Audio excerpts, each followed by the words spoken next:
नमस्कार कांदा उत्पादक शेतकरी मित्रांनो, वॉरियर शेतकरी या यूट्यूब चॅनलमध्ये आपलं सहर्ष स्वागत। मित्रांनो, केंद्र सरकारच्या कांदा निर्यातीबाबत नवीन बातमी मिळत आहे। काय आहे कांदा निर्यातीबाबत नवीन बातमी, याविषयी सविस्तर माहिती आपण या व्हिडिओमध्ये पाहणार आहोत। त्यापूर्वी चॅनलवर नवीन असाल तर प्लीज चॅनलला सबस्क्राईब करा, लाईक करा, शेअर करा।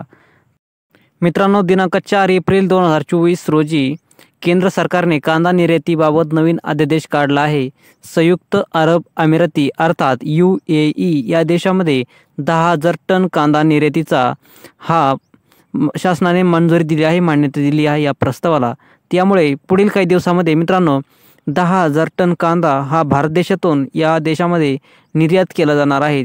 तर मित्रांनो, यामुळे निश्चितच भारतातील कांदा उत्पादक शेतकरी असेल, महाराष्ट्रातील कांदा उत्पादक शेतकरी असेल, यांच्यासाठी थोडाफार का होईना दिलासा मिळणार आहे। यामुळे कांद्याचे दर थोडे प्रमाणात का होईना वाढतील। निश्चित यामुळे शेतकऱ्यांचा फायदा होणार आहे। भारत देश हा कांदा उत्पादनात अग्रेसर देश आहे। मित्रांनो, जगात इतर देशामध्ये कांदा जर निर्यात मोठ्या प्रमाणात केली तर भारतातील महाराष्ट्रातील शेतकऱ्यांना याचा मोठ्या प्रमाणात फायदा होणार आहे। बाजारपेठेमध्ये कांद्याचे निश्चित भाव वाढतील आणि यामुळे शेतकऱ्यांना दिलासा मिळेल, कारण बऱ्याच शेतकऱ्यांकडे साठवणुकीसाठी निवारा नसतो। त्यामुळे बरेच शेतकरी हा उन्हाळी कांदा हा बाजारात विकत असतात आणि अशा वेळी जर भाव पडलेले असेल तर नुकसान मोठ्या प्रमाणात शेतकऱ्याचे होते।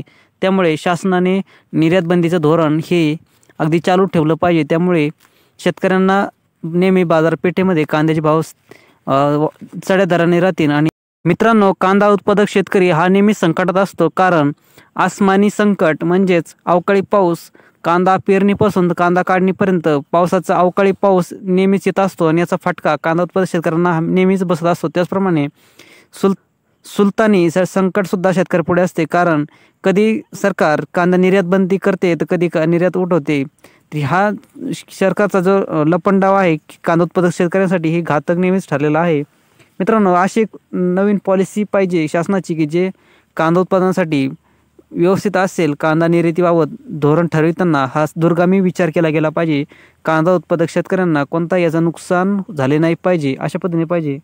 मित्रांनो, कांदा पिकासाठी मोठ्या प्रमाणात खर्च होतो। अगदी पेरणीपासून लागवडीपासून ते कांदा मार्केटमध्ये नेण्यापर्यंत हा खर्च लागत असतो।